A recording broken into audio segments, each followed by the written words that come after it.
আচ্ছা বলেন তো, আপনারা তো অনেকে হাদিস সাহেব আছে, হযরত ফরজ কয়টা বলতে পারবেন? কয়টা হাদিস সাহেব? হযরত ফরজ কয়টা? আরে ভুল হলে সমস্যা নাই, ওটা মনে থাকবে সারা জীবন।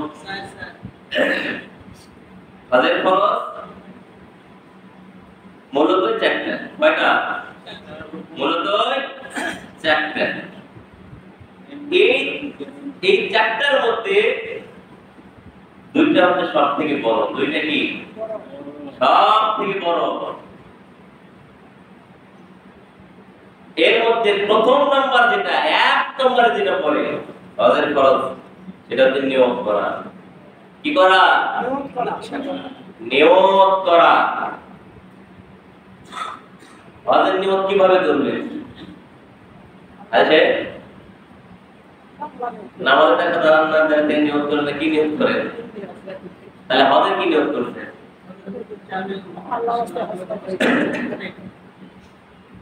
নিয়ত হচ্ছে যে আল্লাহ রাব্বুল আলামিন যদি আমাকে সম্পদশালী করে, কি করে?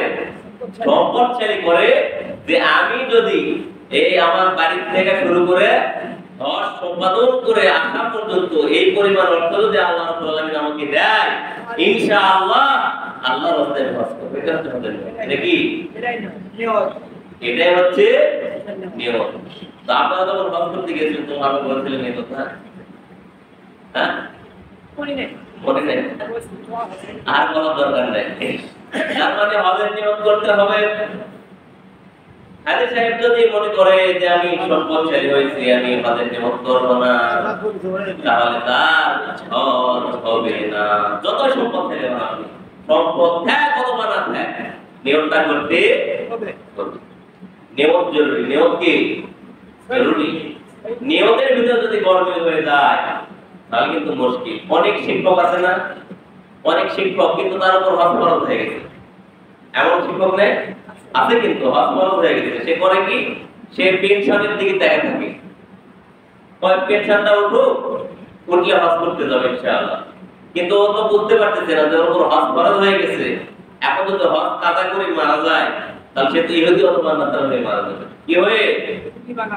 ইহুদি অথবা নাসারা হয়ে মারা যাবে। এখন আপনি যদি মনে করেন যে আমার অনেক সম্পদ অর্থ এগুলো নষ্ট করবো, এটা আমার ইসলামিক কোন পদ্ধতি?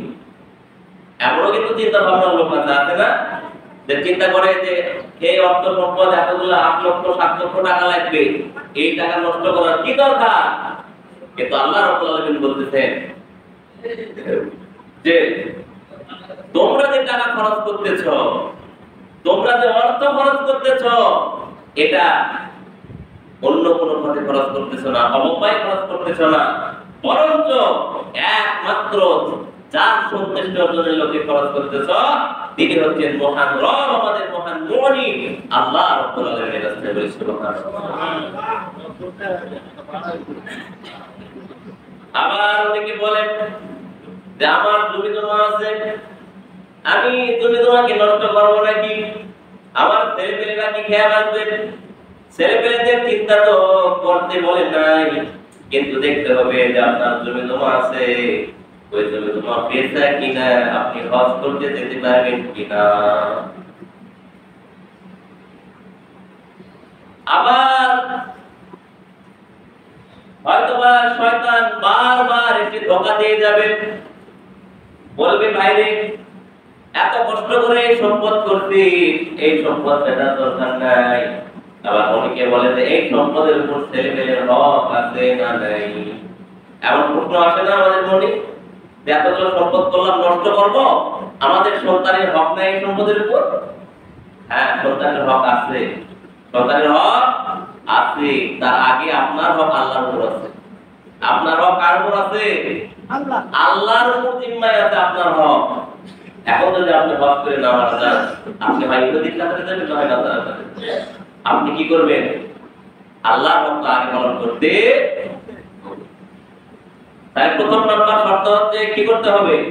নিয়তটা সত্যভাবে রাখতে হবে। এরপর দেখতে হবে যে আপনি 2 নাম্বার শর্ত হচ্ছে যে আপনার সম্পদ আছে কিনা। আপনার সম্পদ এই দুটা সব থেকে বড়। হজের ফরজের মধ্যে দুই শর্তটা সব থেকে বড়। তা আপনার যদি সামর্থ্য না থাকে, টাকা পয়সা যদি না থাকে, তাহলে আপনার তো ফরজ নয়। আর যদি সম্পদ থাকে, টাকা পয়সা থাকে, তাহলে আপনাকে অবশ্যই কি করতে হবে? হজ করতে হবে। এরপরে 3 নম্বর শর্ত হচ্ছে বাইতুল্লাহ শরীফ তথা খানায়ে কাবা জিয়ারত করা। কি করা? জিয়ারত করা। খানায়ে কাবা জিয়ারত করা, তাওয়াফ করা। খানায়ে কাবা কি করা? কথা তো আল্লাহ রাসূল সাল্লাল্লাহু আলাইহি ওয়াসাল্লাম বলেছে, যখন তিনি খানায়ে কাবা জিয়ারত করতেন তথা তাওয়াফ করতেন, ওই সময় তিনি কয় চক্কর দিতেন বলেন তো? আপনারা দিয়ে আসতেন, বলেন কয় চক্কর দিতেন? 7 চক্কর দিতেন। প্রথম 3 চক্কর জোরে জোরে দিতেন। কিভাবে দিতেন?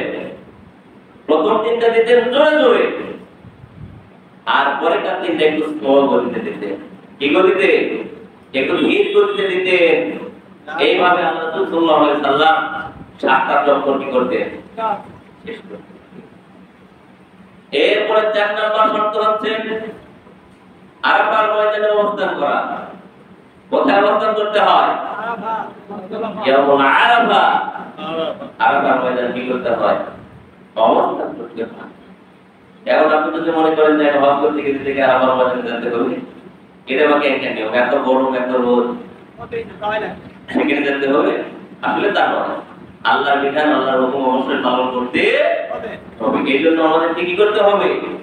আরাফার ময়দানে যেতে হবে এবং সেখানে একটা নির্দিষ্ট সময় পর্যন্ত অবস্থান